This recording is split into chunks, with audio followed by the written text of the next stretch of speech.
네, 뉴스토마토의 기사를 통해서 오늘의 주요 뉴스를 살펴보는 시간, 뉴스 브리프입니다. 첫 번째 소식부터 알아보겠습니다. 자, 첫 번째 소식은 우리 기업들의 수출과 관련된 소식부터 알아보겠습니다. 먼저 제목부터 좀 보실까요?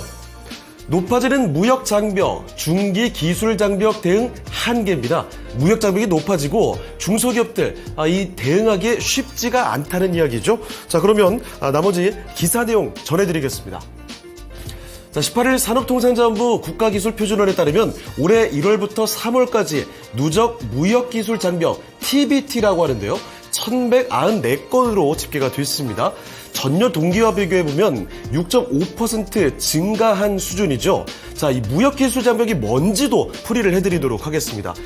무역기술 장벽은 무역 상대국 간 서로 다른 기술 규정이나 표준, 그리고 적합성 평가 절차 등을 채택하고 적용함으로써 상품 서비스의 자유로운 교역에 불필요한 장애 요인을 형성하는 것을 의미합니다. 이 포괄적인 지칭 용어라고 보시면 될 텐데, 간단히 말해서 국가 간의 상품이나 서비스의 이동을 방해하는 규제적인 장벽을 의미합니다.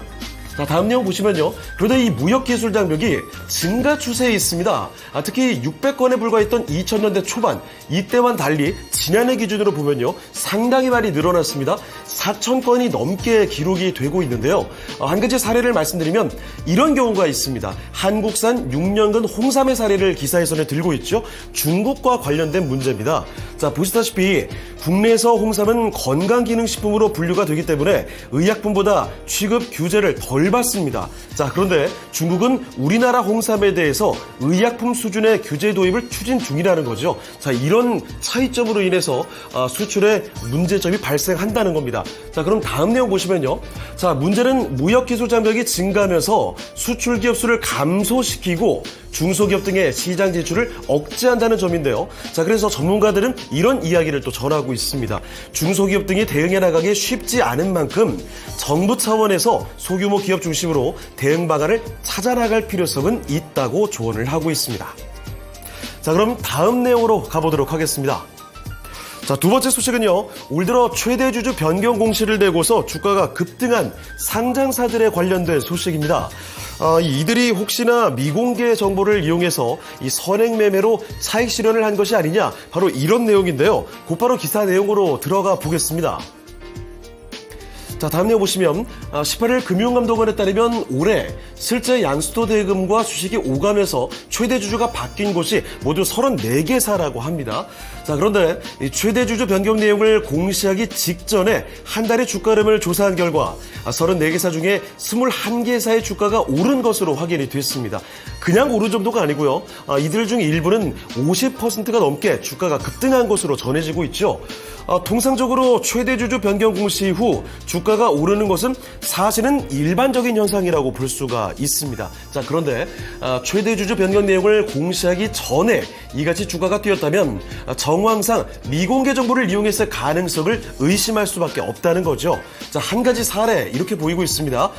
제주 맥주의 경우에는 최대 주주 변경 공시 5일 전에 투자 주의 종목으로 지정된 바가 있습니다. 그 지정 사유는 특정 계좌의 매매 관여 과다라는 거죠. 자, 이런 사례들을 언급하면서 이 금융투자업계 관계자는 최대 주주가 지분 매각을 위해서 수소문을 하는 과정에서 이런 내용이 시장에 유출될 가능성도 있다고 설명을 하고 있습니다. 자, 다만 이를 이용해서 선행 매매를 했다면 미공개 정보 이용에 해당한다고 지적을 하고 있습니다.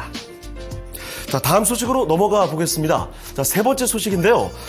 이번에는 어제장에 주가 급등세를 보였던 K조선에 새로운 먹거리가 있다는 뉴스입니다. 제목부터 보겠습니다. 자, 조선업계 새 먹거리 해상풍력 낙점입니다. 그러면 바로 기사 내용으로 좀 들어가 보시죠. 18일 조선업계에 따르면 한국조선해양의 자회사 HD현대중공업은 최근 스코틀랜드 경제개발기구들과 부유식 해상풍력 사업 업무 협약을 맺었습니다. 이 해상풍력 시장 조선업계에 대해서는 새로운 블루오션으로 평가가 되고 있는데요. 한 가지 자료를 좀 전하고 있습니다.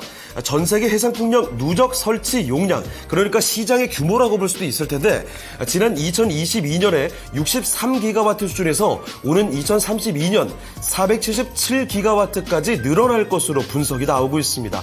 그러니까 10년 사이에 거의 5배 정도 규모가 늘어날 것으로 분석이 되고 있는데요. 특히 해상풍력의 구조물은 해상 환경을 고려해서 설계와 제작이 필요합니다. 자, 그 때문에 조선사들의 해양 플랜트 제작 경험이 강점으로 작용이 된다는 거죠.